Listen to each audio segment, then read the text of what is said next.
people talk about the mental health of the kids. How about the mental health of the coaches? I mean, this thing's just the uncertainty of it all, not knowing what the heck's going to happen for the last 3 months. How are you coping with all this uncertainty? Well, I think it's tough, and it's at the end of the day, it's draining. Our kids we still work out during school. That's one of the few things we can do. But at the end of the day, you see kind of the hurt on the kids' faces, and you know that they're hurting, especially the seniors. They don't really want to be here. You try to do everything every day to pump them up and tell them it's worth fighting for. And your senior year, your high school years in general should be special, and especially your senior year. You should be able to go to homecoming. You should be able to go to prom. You should be able to, our kids were capable of competing for a conference championship and maybe even a state championship. I don't know how good we'd be. But, and I know everybody's kids work hard, but I think our kids work extremely hard in the off season, and we've been doing that since, last May. Some of those kids started working out hard on their own, in groups of people last March when we got out of school. So just to see the looks on their faces, and it's almost they get up for an IHSA meeting, and they all know because of social media it's going on, but at the end of the day, when they come back with no decision, or the governor's office and the Illinois Department of Health didn't enter a Zoom meeting or whatever, it's depressing for them, and it takes the wind out of their sails, so to speak. And at the end of the day, when you got to watch them walk away from that, it's tough on me too. Yeah, I would think it would be really hard. It'd be hard for me to really push myself in the weight room and in conditioning. When you start to get you keep wondering, is it worth it? Is anything going to come of this? Am I going to have a season to play? Why am I doing this? That would creep into my head. Do you see that creeping into your kids' heads, or are they pretty good about still attacking the weights and the conditioning? They're really good about it. We have very few kids who miss an opportunity to be in the weight room or in our speed training stuff that we've now moved indoors and things like that. But the hardest part for me is watching them hurt, at the end of the day. And we keep telling them, hey, this is going to happen, especially back in the summer and in the fall when we were allowed to have football contact days and things like that. Back in August and September, February seemed like a long ways away, and yeah, we'd for sure start the 15th of February. Well, now, you can't get cooperation between the IHSA and the governor's office and the Illinois Department of Health. And we're continually telling the kids, hey, it's going to happen. And at this point, there's a little doubt in their minds. But I think once things are all said and done, I still think it will happen. I'm not sure to what degree, if they'll play 5 games or if they'll play an entire season or a shortened season with playoffs. I don't think anybody really knows. The disappointing thing to me is that you've got 3 major entities in the state of Illinois made up of adults, professionals, that can't communicate with one another. We communicate with one another all day here at school.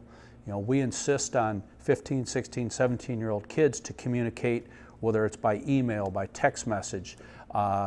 They need to be at certain spots during the day, whether it's a practice or a meeting or a class or a test they have to take at a certain time of the day. Teachers just expect them to be there, and they know they're going to be there. They know it's going to happen, and we can't make 3 people get together in the state of Illinois. That's frustrating, and at some point in time, there needs to be a people around those people that just say, hey, you got to do this for the betterment of the kids, and it's just frustrating. I know. Looking at you right now, you can sense the frustration in my voice, and.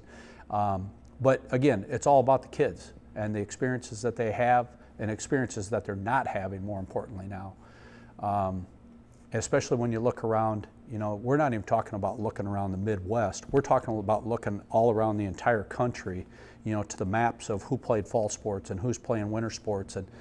And you can go an hour west of us right now to Dubuque, Iowa, and tonight I'm sure there's a basketball game. It's going to be a packed gym because it lifted the restrictions there on the number of people that can be at a game, as long as they have a mask on. The kids are going to play without masks.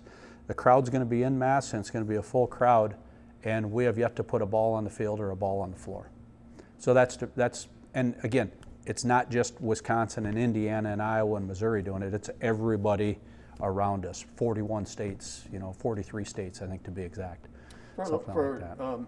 For some people, how to deal with COVID's a black and white issue. Some people are like, let's open up. We need to get back to normal life. And other people like, no, there's no point in risking it. Especially when it comes to kids, we can't risk our kids. So no.